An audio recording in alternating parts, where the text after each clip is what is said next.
Hi YouTube, this is Tanika, and I just thought it was about time for me to show my face and do an introductory video.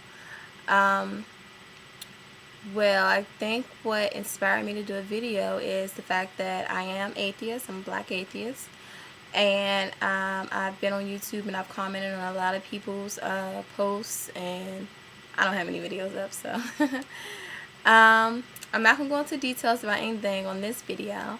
I'm just going to, the purpose of this is just to introduce myself to the atheist community and the black atheist community. Before I came onto YouTube and started looking at people's videos, I was very unaware of the, I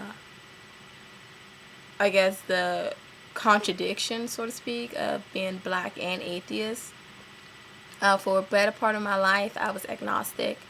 I went to church. I was part of, we practiced as a child, different denominations. We practiced Methodist, Baptist, which is kind of pretty much the same, Mormonism, Muslim, and we were Mormon from the time I was like 12, I want to say, up until I left the house. And I really haven't been back to church since I left. I couldn't wait to stop going. It was more like a routine than anything else for me. Well, my journey to atheism, like I said, I was agnostic for a good part of my life. And I think my most compelling memory of me having some doubts about Christianity comes from when I was a child. And my mother made us watch a movie, and it was Easter time, and Jesus walked on water. And I'm sitting here like, really? If he walked on water, why can't I walk on water?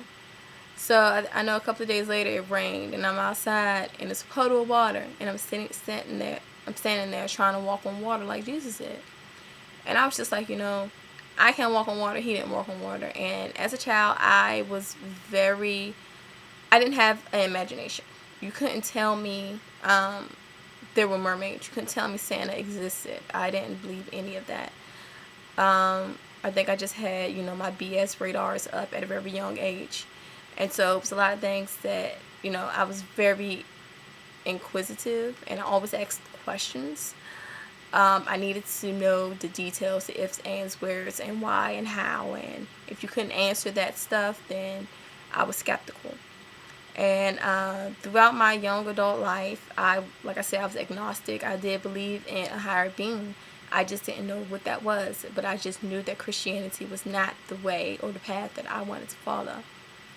My biggest problems I had with Christianity was the Bible, the Jesus figure.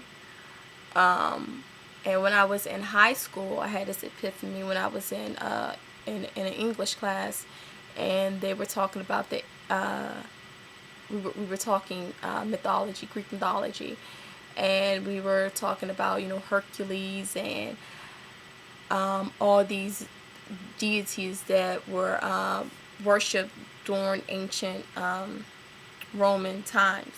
And I'm sitting in class, I'm like, so you're telling me that, this is what I asked my teacher, I'm like, so you're telling me that these people worship these gods, these sun gods and the moons and, all this stuff,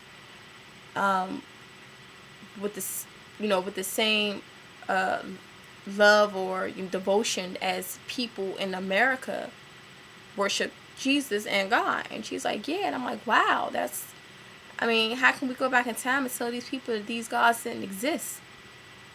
And this was their belief system. Are they being punished for that? Who knows?